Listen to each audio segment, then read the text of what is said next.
think overall the last couple of years I've watched this team because, you know, it's all the way back to the national championship team. We've stolen a lot of ideas. Sharon's always been really creative about unbalanced and heavy sets and those things. Those are things that we messed around with some in North Carolina. But for me, you know, just the opportunity that to get to be a part of a team that's DNA is kind of what ours is, built on toughness and being physical. And so from my standpoint, I wanted to keep that DNA. I wanted us to come here. And I think when we first started talking about coming here, that's why he and I hit it off so well, because I think, you know, 2 years ago we won the whole thing. So it's not like it's broken. I think there's some things that we'll try to improve on. Everybody's got their own little wrinkle. If all of us in here were calling the offense, we'd all have maybe a different approach, but it's going to be in that DNA of what it is. And each year, I think sometimes that changes, built around the strengths of your players, and that's what this spring's going to be about, kind of identifying those strengths.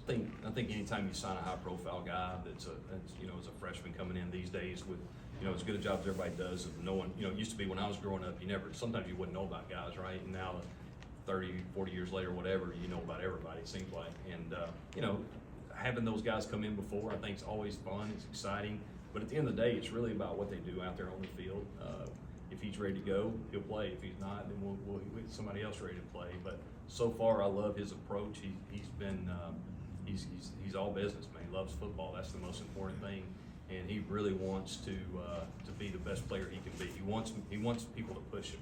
You know, one of the things we talked about was, you know, whatever your dreams are, your aspirations are they're going to be mine. Like my goal is to help you reach those things and whatever it takes. And I think that's what his attitude is. He's a team first guy. If you ask the older guys on our team right now, I think they would tell you that the guy is they love his approach, and you know, and really that whole room I've got in there right now, they're all the same way. They're all wired that way, or probably wouldn't be at Michigan. And but it's exciting to see him. We'll see how he grows and progresses throughout spring. Yeah, I'd say he's pretty advanced. I mean, I think he's, you know, highly decorated and all that in high school, which a lot of them are, but you know, his sheer physical side of who he is, you know, he's 6'4" or whatever he is, 220 plus pounds. That all, you know, some of those guys come in and they're really light or they're not developed yet, depending on their age. Some of them, you know, nowadays they reclass up and down, right? And that used to never happen. I remember growing up when I was in the South, when I was growing up, like in the 90s, and nobody became the starting quarterback till they were like redshirt juniors, and they're like 20 or 21 years old, and it's just different now.